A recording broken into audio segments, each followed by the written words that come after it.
सभी लोग साधना के लिए ओम शब्द का उच्चारण करते हुए अपने अंतर मन को जागृत कीजिए। गुरुदेव के द्वारा ये जो प्रणव का उच्चारण हो रहा है, अपने ब्रह्म चिंतन को जागृत कीजिए।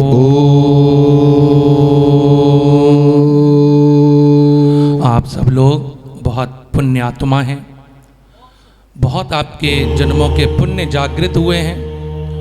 कई जन्मों के जब हमारे पुण्य जागृत होते हैं, बरसों बरसों के पुण्य जागृत हो जाते हैं, वही लोग कोई सद्मार्ग पे चल पाते हैं और सही रास्ते पे आ पाते हैं। आप लोग भारत के कोने कोने से, कलकत्ता से, बंगाल से, पंजाब से, हरियाणा से, भारत के अन्य अन्य क्षेत्र से आए हैं। आप लोगों की बोली भाषा अलग हो सकती है, आप लोगों का खान पीन अलग हो सकता है, लेकिन आप सबके एक ही संकल्प है कि हम सबको कैसे भी करके हमारा भाग्योदय हो, हमारा जीवन धन्य हो, हमको कैसे भी करके हमें भगवान की गति प्राप्त हो। हर व्यक्ति की, हर मनुष्य की हर क्षण एक ही इच्छा होती है।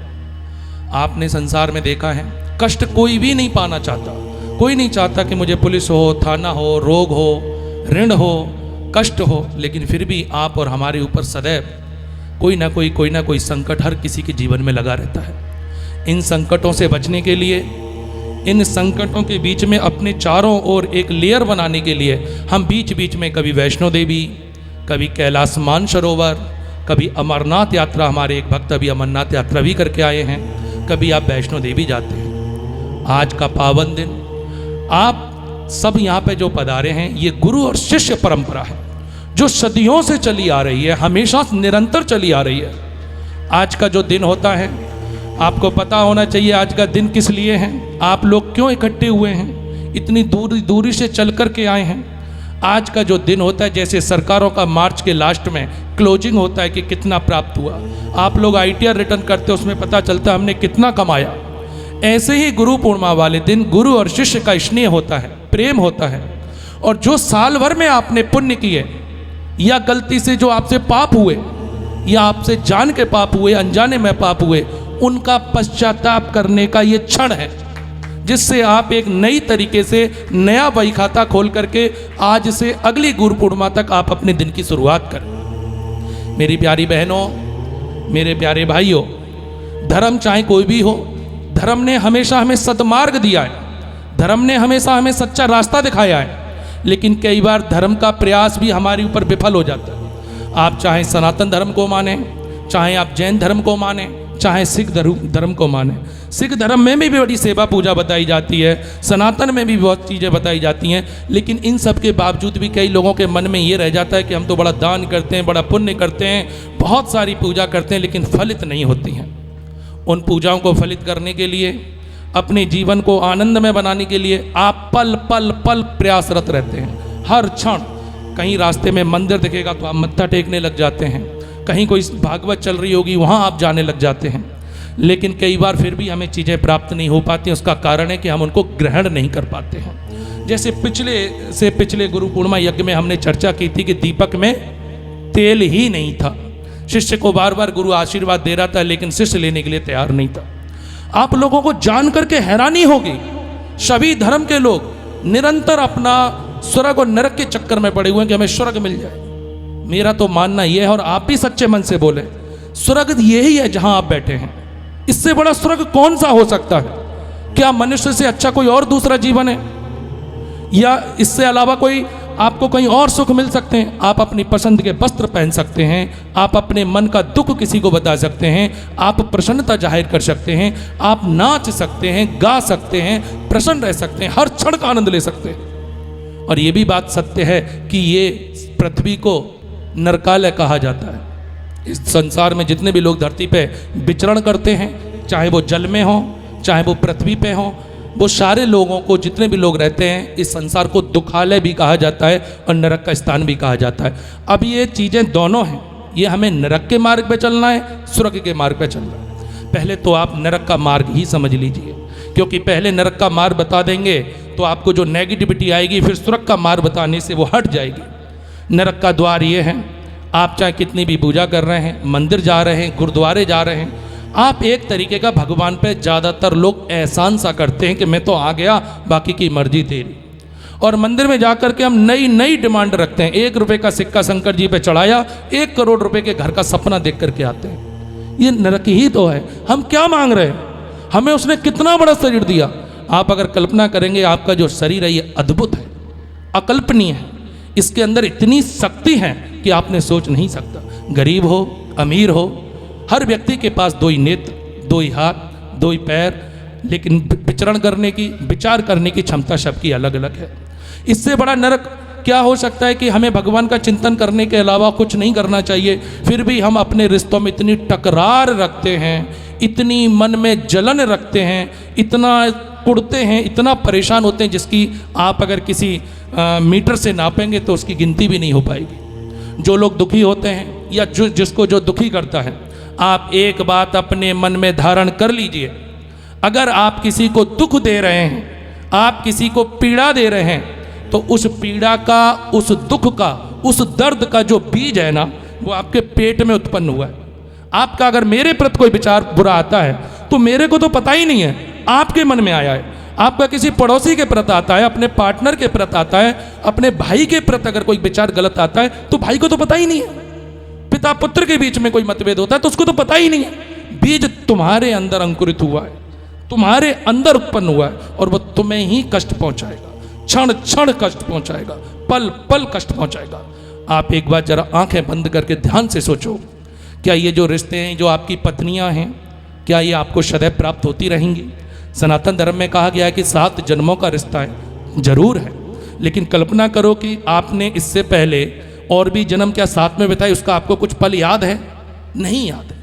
आने वाले जन्म का याद रहे ना याद रहे, कौन सा जन्म चल रहा है, तो किस बात का देश, किस बात का भेद, किस बात की घृणा? ये पत्नियां, ये पति, ये रिश्ते भगवान बहुत ही अनुकम कृपा करके हमें देता है। हम बहुत सारी चीज़ों में अपने भाई में कमी निकालते हैं, अपने पुत्र में कमी निकालते हैं, पत्नी में कमी निकालते हैं, माँ में कमी निकालते हैं, बल्कि ये रिश्तों में कमी निकालने का तो अधिकार है ही नहीं है। क्योंकि अधिकार इसलिए नहीं है क्योंकि ये परमात्मा ने दिया है।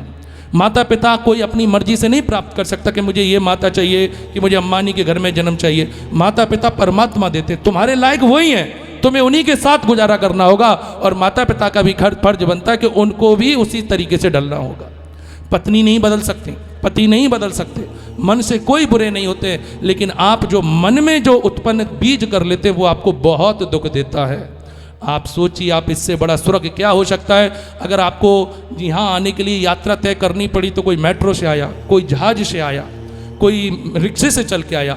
आपको चलने के लिए वाहन है, पहनने के लिए मनपसंद वस्त्र हैं, खाने के लिए अनेकों व्यंजन हैं, लोगों से अपना दुख दर्द बताने के लिए आपके पास वाणी है, फिर भी आप इन सब चीज़ों का प्रयोग करके इनको महत्व नहीं दे पाते हैं। ये स्वर्ग में आप जी रहे हैं, इस स्वर्ग का आनंद नहीं उठा पाते हैं। ऐसा स्वर्ग कभी नहीं मिलने वाला जो अब मिल गया। कोई आपके पास गारंटी नहीं है कि हर बार आप आदमी ही बनोगे, महिला ही बनोगे, आपके घर में एसी टीवी होंगी, या आप बड़े बड़े शहरों में रहोगे, या हर साल आप जहाज की यात्रा करोगे।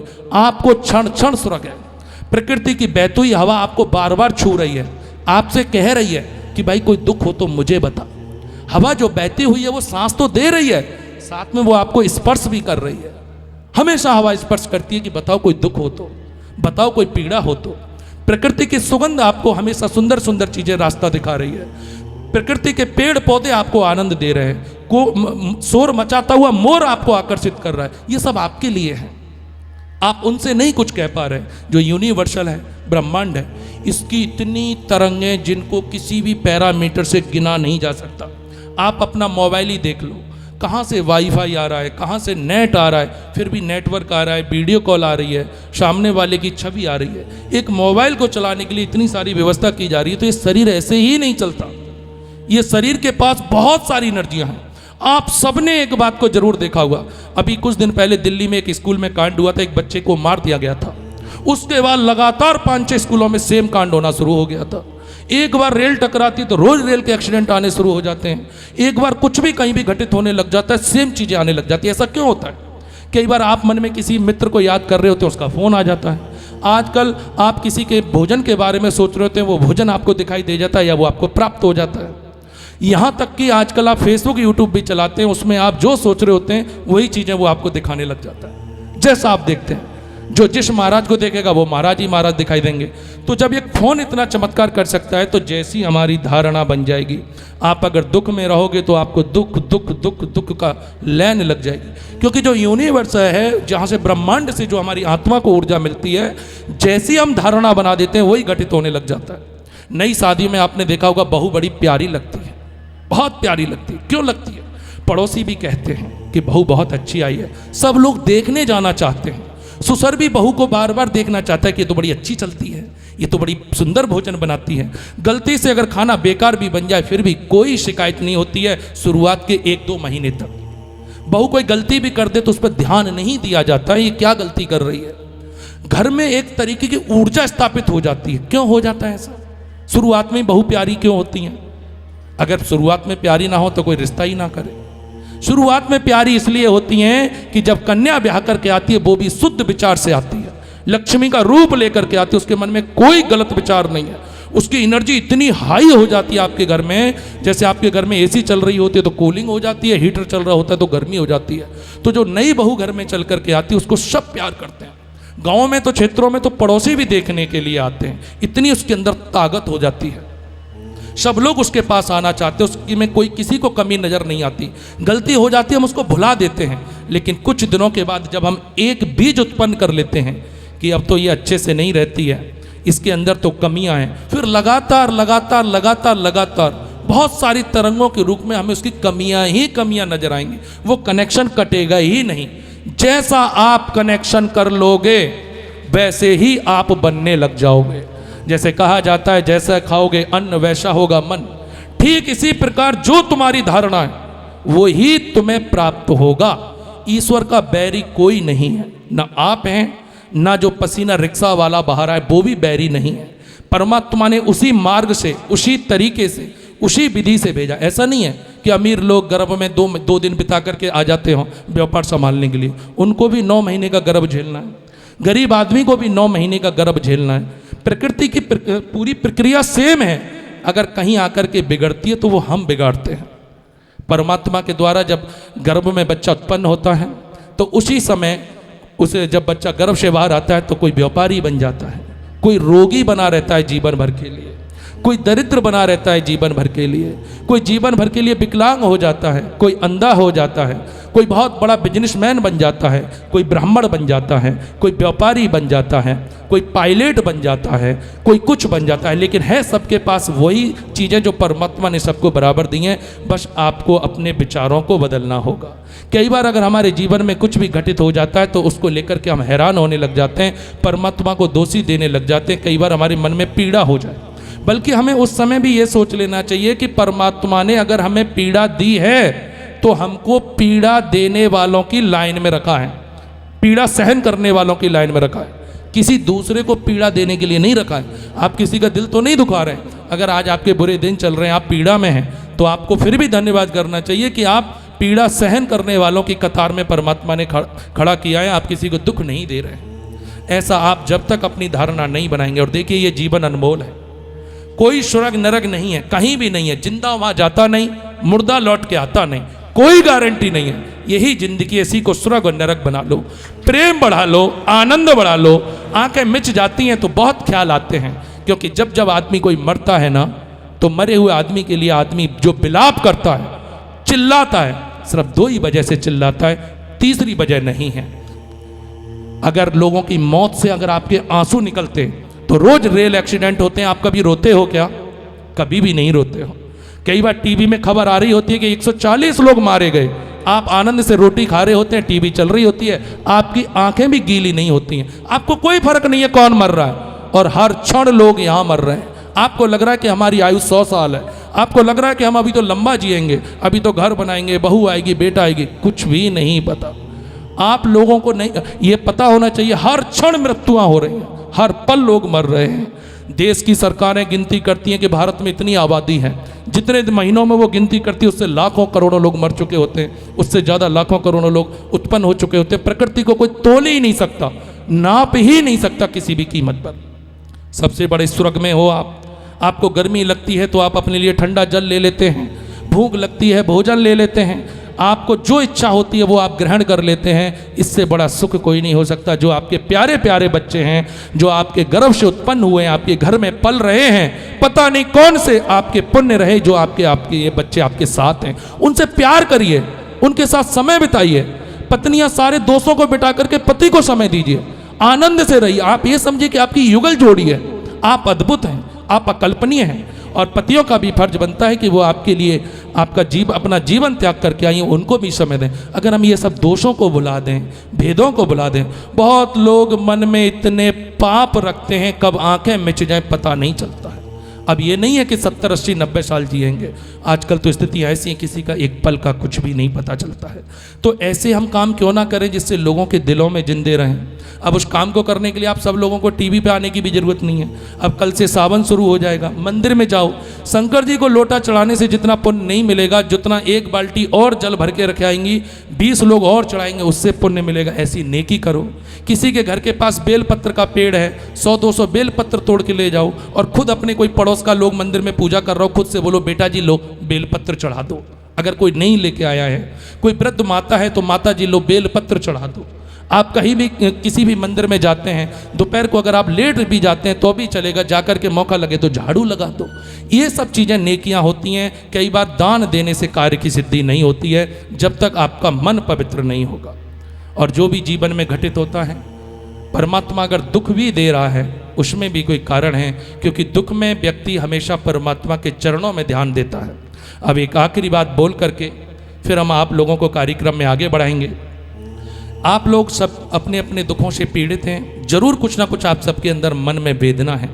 एक समय की बात है, मैं कल आदरणीय मेरे परम प्रिय शिष्य शशिकांत जी को उस विषय को बता रहा था कल मैं बैठ कर के, कि एक राजा था, पहले राजाओं का युग चलता था।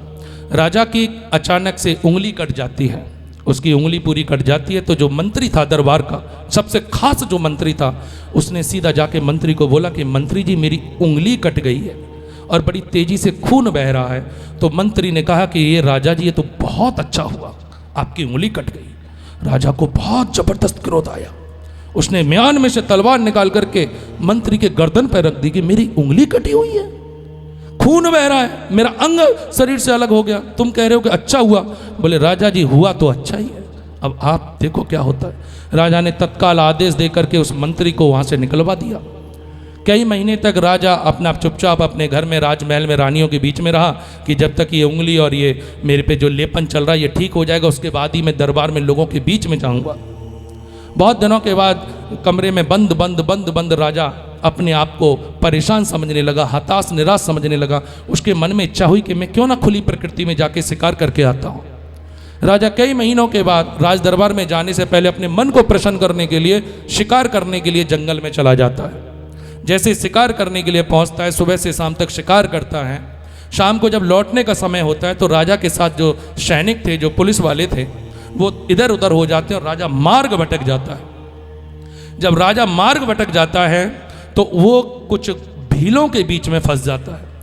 उसी दिन भील लोग अपने गुरु को बलि देने की तैयारी कर रहे थे। वो अपने गुरु को मनाने के लिए कोई पर्व मना रहे थे। तो भीलों का जो मेन सरदार था उसने आदेश दिया कि जाकर के कोई ऐसी व्यक्ति को पकड़ के लेके आओ जिससे उसकी बलि चढ़ाई जाए, हम अपने भगवान को प्रसन्न कर सकें। उस जो भीलों का जो मेन जो व्यक्ति था उसका आदेश पा करके सारे भील जंगल में फैल गए। कोई नहीं दिखाई दिया, राजा दिखाई दे गया। उन्होंने राजा को पकड़ लिया। राजा ने बहुत सारे अपने विचार रखे लेकिन उन्होंने कुछ भी नहीं सुनी और उसको लेकर के अब सामने अपने मालिक के पास जाके खड़ा कर दिया। मालिक ने भी उसकी कुछ नहीं सुनी और उसको बिठा के पत्थर पे उसकी बलि चढ़ाने की पूरी तैयारी कर ली। राजा ने कहा ये कैसा संकट आया, ऐसा कौन घोर संकट आया। मैं तो हर पल दान करता हूँ, सुबह दरवाजे पे ब्राह्मण आ जाएं तो बहुत सोने की गिन्नियाँ देता हूँ, मैं तो गायों की भी सेवा करता हूँ, रोज मंदिर जाता हूँ, ये कौन सा संकट आया। आज तो कुछ बुरा भी नहीं करके आया, आते समय भी भगवान का ध्यान करके आया और मुझे लग भी नहीं रहा है कि यहाँ मुझे कोई बचाने वाला है। मैं तो बिल्कुल, मेरी तो मौत मेरे सिर पे खड़ी हुई है। ऐसा मन ही मन में बंद आंखों में राजा स्मरण कर रहा था। तभी भीलों में से किसी एक व्यक्ति की नज़र उसके हाथ पे पड़ जाती है। जब उसकी कटी हुई हाथ की उंगली जब उनको नज़र आती है तो वो शोर मचा करके अपने अपने मालिक से बोलते हैं कि प्रभु इसकी बलि दी ही नहीं जा सकती। और इसकी बलि क्यों नहीं दी जा सकती? पूरी तैयारी हो गई है, क्यों नहीं बलि दी जा सकती? उन्होंने कहा कि प्रभु इसकी तो उंगली कटी हुई है, ये तो अंग भंग है, और अंग भंग व्यक्ति की बलि देने का कोई विधान ही नहीं है, तो इसलिए इसकी बलि नहीं देनी चाहिए, इसको छोड़ देना चाहिए। और भलाई इसी में है कि ये भटका हुआ व्यक्ति है, इसको सही रास्ता दिखा करके आगे भेज देना चाहिए। तो उंगली अगर जिस दिन कटी, मंत्री ने बोला अच्छा हुआ। राजा की जब गर्दन पर तलवार रखी हुई तो राजा को पल पल एक ही बात याद आ रही कि मैं तो मंदिर तो जाता हूँ, व्रत भी तो रहता हूँ, क्यों नहीं मेरी चीज़ें पूरी हो पा रही हैं। कई बार जीवन में यही घटित होता है, जब तक आप संकट को सहन करते हैं, जब तक आपके हाथ में होता है, जब आप हाथ खड़े कर देते हैं कि मेरे पे नहीं सहन होगा, तो तुरंत कृष्ण आपकी रक्षा करने के लिए आ जाता है। हर पल यही होता है, यही द्रौपदी के साथ हुआ था। कई बार लंबा संकट चलने का एक और कारण होता है, हम समझते कि इस विधि को, हम अपनी विधि से हम इस संकट को टाल देंगे। जब आपको लगता है कि आप बिल्कुल हार चुके हैं, कहीं से रास्ता नहीं मिल रहा है, फिर आप पंडितों को ढूंढते हैं, ज्योतिषियों को ढूंढते हैं, पूजा कराते हैं, पाठ कराते हैं, अनुष्ठान कराते हैं, उसके बाद आप उन चीज़ों पर ध्यान केंद्रित करते हैं। जब आपको लगता है कि आप बिल्कुल हार गए हैं, उससे पहले तो आप चाहते हैं कि हम ही संभाल लेंगे, आप परमात्मा को दुखों को समर्पित करना ही नहीं चाहते हैं। और जब भी हम परमात्मा से मांगते हैं तो ऊट पटांग चीज़ें जा कर के मांग करके आते हैं, बेटा मिल जाए, घर मिल जाए। अब भगवान घर दे देता है, फिर घर का कर्जा इतना EMI हो जाती है, फिर दूसरा दौड़े दौड़े जाते हैं, जी घर मांगने आए थे, घर तो तुमने दे दिया, अब जरा कर्जा भी उतरवा दो, क्योंकि मांगना ही नहीं आता, मांगते ही आधा अधूरे हैं, हमेशा उलझनों में फंसे रहते हैं। फिर कहते हैं जी बेटा हो जाए, कैसे भी करके बेटा हो जाए। बेटा हो जाता है, बेटा उद्दंडी निकल जाए, फिर दौड़े दौड़े जाते हैं कि ये नहीं होता तो ही बढ़िया रहती है, तो पैदा होकर गलती हो गई महाराज। उस समय ही नहीं बोलते कि भैया जो हमारे लिए अच्छा हो वो हमें प्राप्त हो जाए, चाहे बेटा हो जाए या बेटी हो जाए। तो ये हमारी धारणा है, आप अपनी धारणा बदलिए। आपने अभी अंबानी जी की शादी की चर्चा पूरे एशिया में है, विश्व के कोने कोने में आपने उनको देखा होगा, कितनी सादगी से सारी चीज़ें कर रहे थे। इतने 5,000 करोड़ की शादी में आपको कहीं नॉनवेज नहीं दिखाई दी, कहीं पर दारू की चीज़ें दिखाई नहीं दी, कहीं पे आपको कोई ऐसी चीज़ दिखाई नहीं दी। बड़े तरीके से, बड़ी सादगी से सारी चीज़ें संपन्न हो गई। परमात्मा दे रहा है। और वो कौन सा अपनी माँ के जन्म से, गर्भ से सोना चांदी लेकर के इस पृथ्वी पर धनवान हुए। हाँ, ये भी हो सकता है कि कोई छल भी किया हो, इसमें कोई शक नहीं, जरूर किया होगा, लेकिन छल भी पकड़ में नहीं आया। जब ईश्वर को चाहा कि इसकी किस्मत में इतना धन है तो वो आएगा। अगर छल से कमाया तो वो उसका है, जब भी उस तक पहुंचा है। अगर वो गलती से छल कर रहा होता तो उसके पास पहुंचता ही नहीं। मैं आज आपको आखिरी एक लाइन में सत्य कह रहा हूँ, आप इस संसार के इकलौते हो। आप जैसी शकल किसी की नहीं है पूरी धरती में, आप जैसा दिमाग किसी के पास नहीं है पूरी धरती में, आप जैसे विचार किसी के पास नहीं है। बस अब आपको उनको किस दिशा में लगाना है, ये आपको आज से संकल्प लेना है। संकल्प लेते समय आज से जो लोग इस हमारे विचारों से, इस गुरु परिवार से जो हमेशा हमेशा जुड़ के रहना चाहते हैं, वो एक गुरु, एक इष्ट, एक आसन और एक नियम का मन ही मन में संकल्प लेके जब खड़े होंगे, उससे पहले खड़े नहीं होंगे। आपको भी सब कुछ प्राप्त हो सकता है, हर चीज़ प्राप्त हो सकती है। निवेदन यह है कि आप अपने मन से सास की, नंद की, ससुर की, भाई की, बेटे की, पड़ोसी की, सब बुराइयों को बिल्कुल भूल जाओ, खत्म कर दो, बिल्कुल मिटा दो। ये लोग लड़ने के लिए भी नहीं मिलेंगे कुछ दिन के बाद, कभी नहीं मिलेंगे, ना लड़ने के लिए मिलेंगे, ना प्यार करने के लिए मिलेंगे। पता नहीं कब मिले, कैसे मिले और कहाँ मिले। जीवन लंबा लगता है, बिल्कुल भी लंबा नहीं है, चुटकियों में निकल जाता है। कोई इसमें 30 बरस के हैं, कोई 60 बरस का बैठा है, कोई 55 का बैठा है, कोई 90 का बैठा है, कोई 25 का बैठा है, 5 बरस के भी बालक हैं। आपको पता लगा कभी ये जीवन निकल गया? तो ऐसी चीज़ें बनाओ कि लोगों के दिल में आपकी जगह बनी रहे, आप हमेशा लोगों के दिल और मस्तिष्क में जिंदा रहें। आप धनवान बन सकते हैं, लेकिन परमात्मा से धन मत मांग लेना। आप परमात्मा से देना कि मुझे वही देना जो मैं संभाल सकूं। और सही मायने में ईश्वर उतना ही देता है जितना आप उठा सकते हैं। जैसे एक पिता अपने बेटे को जब बाजार से सब्जी लेके आता है तो उसको आधा किलो की ही पॉलीथीन देता है कि वो आधा किलो ही उठा पाएगा।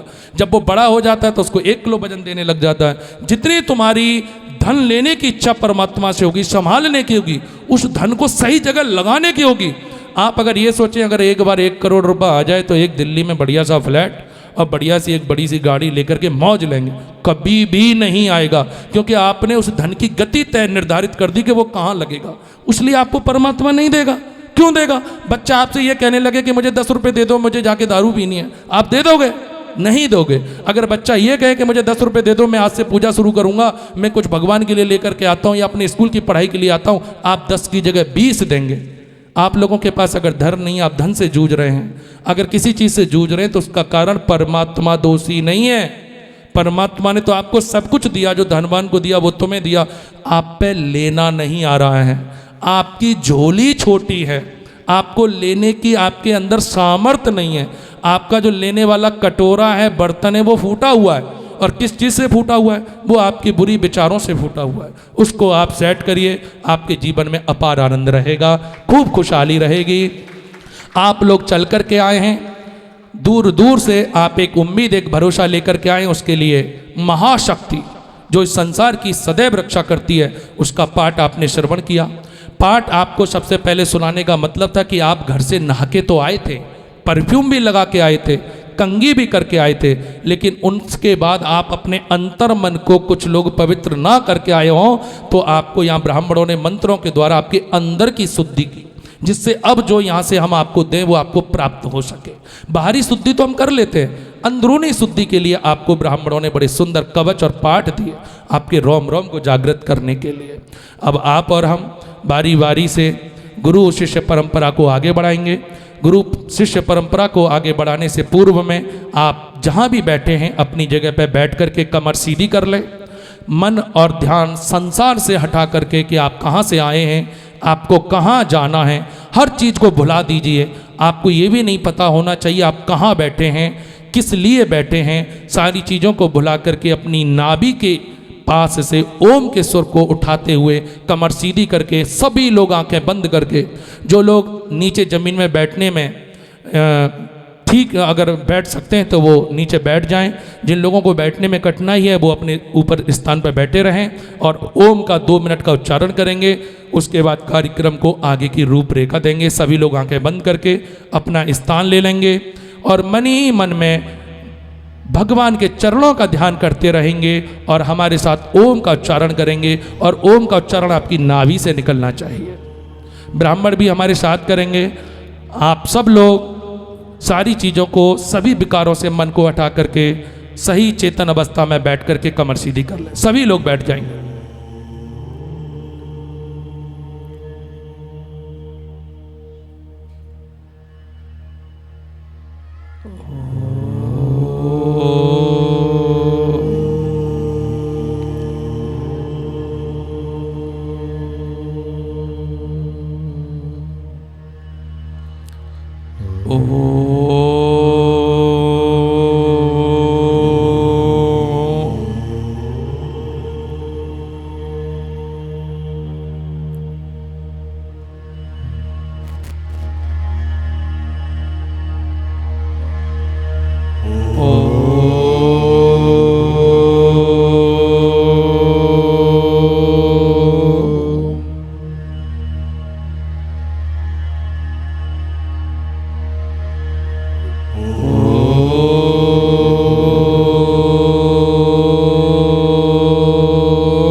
शिवोवाच शृणुदेवी प्रवक्ष्यामि कुञ्जिका स्तोत्रमुत्तमं येन मन्त्रप्रभावेण चण्डी जापः शुभो भवेत् न कवचं नार्गलास्त्रोत्रं कीलकं रहस्यकं नाशूक्तं नापि ध्यानं च न नासो न च वार्चनं कुञ्जिका पाठमात्रेण दुर्गा पाठफलं लभेत् अतिगुह्यतरं देवी देवानामपि दुर्लभं गोपनीयं प्रयत्नेन स्वयो निर्वपार्वती मारणं मोहनं वश्यं स्तम्भनोच्चाटनादिकं पाठमात्रेण संसिद्ध्येत् कुञ्जिकास्तोत्रमुत्तमम् ॐ ऐं ह्रीं क्लीं चामुण्डायै विच्चे ॐ ग्लौं हुं क्लीं जिं स्वाहा ज्वालय ज्वालय ज्वल ज्वल प्रज्वल प्रज्वल ऐं ह्रीं क्लीं चामुण्डायै विच्चे ज्वल हं सं लं छं फट् स्वाहा नमस्ते रुद्ररूपिण्ये नमस्ते मधुमर्दिनी नमः कैटवहारिण्ये नमस्ते महिषार्दिनी नमस्ते शुम्भहन्त्रे च निशुम्भासुरघातिनी जागृतं हि महादेवी जपं कीर्तिं कुर्षु मे ऐङ्कारी श्रीरूपाय ह्रींकारी प्रतिपालिका क्लींकारी कामरूपिण्यै बीजरूपे नमोऽस्तुते चामुण्डा चण्डघाती च यैकारी वरदायिनी विच्चे चाभयदा नित्यं नमस्ते मन्त्ररूपिणी धाम धीम धूम दुर्जटे पत्नी वाम भीम भूम वागधीश्वरी क्रां क्रीं क्रूं कालिका देवी शां शीं शूं मे शुभं कुरु हुम हुम हुंकार रूपिण्यै जम जम जम जम्बनादनी भ्रां ह्रीं भ्रूं भैरवी भद्रे भवान्यै ते नमो नमः अं कं चं तं तं पं यं शं वीं दूं